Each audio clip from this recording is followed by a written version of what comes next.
সোনাকে পাগল প্রমাণ করে ছাড়লো কুন্তলা। হ্যাঁ বন্ধুরা, অনুরাগের ছোঁয়া সিরিয়াল আগামী পর্বতে আমরা এমনটাই দেখতে চলেছি প্ল্যান অনুযায়ী রুডির মতো সেজে অন্য একজন মহিলা সেই মন্দিরে গিয়ে দাঁড়িয়ে থাকে। আর সেখানে সোনা পিছন থেকে রুডির মতো দেখতে পেয়েই আর তার মায়ের বর্ণনা দেওয়া সেই মহিলার মতো দেখতে পেয়ে সে কিন্তু সেখানে যায় আর তার উপরে হামলা করে এবং তাকে ছুরির আঘাতে। সেখান থেকে দেখা যায় সোনা পালিয়ে যায় এবং সোনা যখন তার মায়ের সাথে তাদের পরিবারের রথ টানছিল ঠিক তখনই কিন্তু পুলিশ আছে। কারণ এই সব কিছু হচ্ছে কুন্তলার প্ল্যান। কুন্তলা চেয়েছিল সোনাকে পাগল প্রমাণ করতে, তাই তো সেখানে পুলিশ আসার পরে বাইরের থেকে আসা একজন মহিলাকে উনি আঘাত করেছেন, পাগলের মতো ওনার উপরে ছুরির আঘাত করেছেন। ওনাকে তো ছাড়া যাবে না, আমরা ওনাকে অ্যারেস্ট করতে এসেছি। এই বলে দীপা বলে যে ছদ্মবেশী যে লোকটি ছিল সেটা আর কেউ নাই, রুডি বেঁচে আছে, রুডি মৃত সেজে ঘুরে বেড়াচ্ছে। তখন পুলিশ ধমক দিয়ে বলে আপনারা যা বলবেন থানায় এসে বলবেন, আর আপাতত ওই লোকটি হাসপাতালেই ভর্তি আছে। এবং এই কথা শুনেই দীপার মনে সন্দেহ হয়। দীপা তার পরিবার সকল কিন্তু ছুটে যায় হাসপাতালে দেখতে সেখানে রুডি না অন্য কেউ আছে। এবং সেখানে গিয়ে হতবাক হয়ে যায় দীপা বুঝে উঠতে পারে না এটা তো রুডি নয়, এটা তো অন্য কেউ। তখনই পুলিশের কাছে যায় দীপা ছুটে, আর সেখানে কুন্তলাও থাকে। কুন্তলা বলে এই মহিলার উস্কানিতেই আমার সোনা বৌমার জীবনটা এমন হয়ে গেল।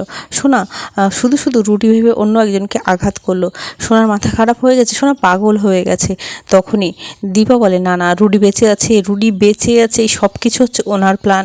সোনা বারবার দীপাকে বলতে থাকে মা আমি কিছু করিনি, আমাকে তুমি বাঁচাও। তখনই সূর্য বলে এ কি সোনা, তুই দীপা ম্যামকে কেন মা বলছিস? তখনই কিন্তু উর্মি সাইড থেকে বলে দাদা ওই মহিলার জন্যই কিন্তু আমাদের পরিবারের একের পর এক বিপদ আসছে। তখন উর্মিকে ধমক দিয়ে দীপা যখন থামিয়ে দেয় তখন প্রবীর সেনগুপ্ত বলে বড় বৌমা তুমি তোমার দায় এড়াতে পারো না, উর্মি তো খারাপ কিছু বলছে না।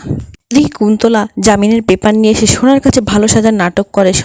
সোনামা কিছু করেনি এই বলে পুলিশের সামনে বলতে থাকে সোনামা কাউকে মারার চেষ্টা করেছে, কাউকে মেরে ফেলেনি, আমি একজন লয়ার তাই আমি ওর জামিনের ব্যবস্থা করেছি। তখন সোনা বলে আপনি কেন এখানে এসেছেন, আপনার কাছ থেকে কোনো কিছু আমার চাই না, আপনি এখান থেকে চলে যান। ওদিকে সূর্যও কিন্তু দীপাকে ধমক দিয়ে বারবারই বলছে আপনি কি চাইছেন বলুন তো, আপনি আমার মেয়েকে কি এমন বুঝিয়েছেন, কি বুঝিয়ে এরকম নোংরা একটা কাজ করালেন, আমার মেয়েটাকে পুলিশে ধরে নিয়ে গেল।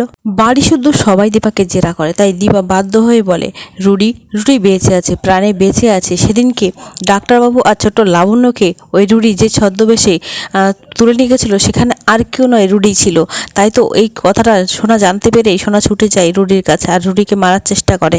অনুজা চিৎকার করে বলে কী সব বলছো তুমি, কী সব কথা বলছো, সবই ভুল, রুডি মারা গেছে, সেদিনে তো আমরা ওকে পুড়িয়েছিলাম। তখন দীপা বলে সব কিছুই নাটক, সব কিছু মিথ্যে। সোনা আমাদের পুরো পরিবারটাকে নষ্ট করার জন্যই রুডি আর রুডির মায়ের এই প্ল্যানটা ছিল। রুডি বেঁচে আছে আর রুডি ছদ্মবেশেই সব কিছু করছে। তখনই সেখানে অবিনাশ আসে আর বলে সোনা যার উপরে অ্যাটাক করেছিল সে কিন্তু হাসপাতালে আছে, চলুন আমরা সবাই গিয়ে দেখি। তখনই অনুজা আরও বকতে থাকে তুমি সব শেষ করে দিলে দীপা, কেন ফিরে এলে আমাদের জীবনে? হাসপাতালে থাকা ওই মহিলাকে দেখে সবাই তো চক্ষু চড়ক গাছ। দীপাকে সবাই বেশি কথা বলতে থাকে, সবাই বলতে থাকে যে দীপা তুমি এই সব করে কি লাভ পেলে, তুমি রুডিকে ভেবেই ওকে মারলে, সোনাকে দিয়ে এই কাজ করালে। তখন ছোট বড় সবাই কিন্তু দীপার উপরে কথা বলতে থাকে, দীপাকে সূর্য কথা শোনাতে থাকে আপনার জন্য আমার মেয়ের জীবনটা নষ্ট হলো।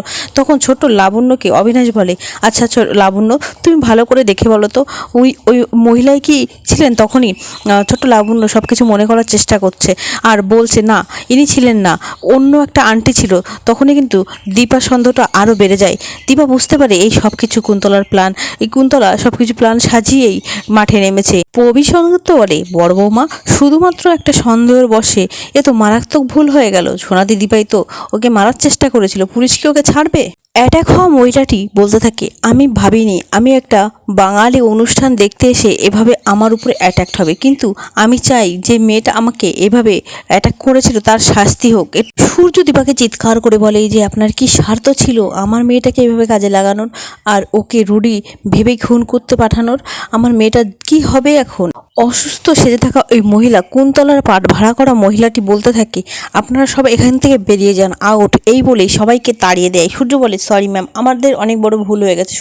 তখন ওই মহিলা বলে ভুল, আমি কাউকে ছাড়বো না, এটা বলে সবাইকে সেখান থেকে বের করে দিলে কুন্তলা ওই মহিলাকে বলে ওয়েল ডান, গুড জব, এভাবেই তুমি কাজটা চালিয়ে গেছো, খুব সুন্দর করেছো, দারুণ, তোমাকে বড় ইনাম দেবো। ওদিকে কুন্তলা হাসপাতালের কেবিন থেকে বাইরে বেরিয়ে সূর্যর ব্রেন ওয়াশ করতে থাকে, সূর্যকে বলতে থাকে সোনা এখন হাজতে, সূর্য সোনাকে বাঁচাতে হবে, ওই মহিলার দিকে এত গুরুত্ব দিলে চলবে না, ওই মহিলাকে এখান থেকে বের করে দাও, ওই মহিলা যতদিন থাকবে এই পরিবারের কখনো ভালো হবে না। সূর্য দীপাকে বকতে থাকলে দীপা বলে আমি ছাড়িয়ে আনবো আমার মেয়েকে। তখনই অবিনাশ বলে ওঠে অতটা সহজ হবে না, ওই ফরেনার মহিলা এত সহজে সোনাকে ছেড়ে দেবে না। কুন্তলা মনে মনে ভীষণ খুশি, কুন্তলা তো এটাই চেয়েছিল।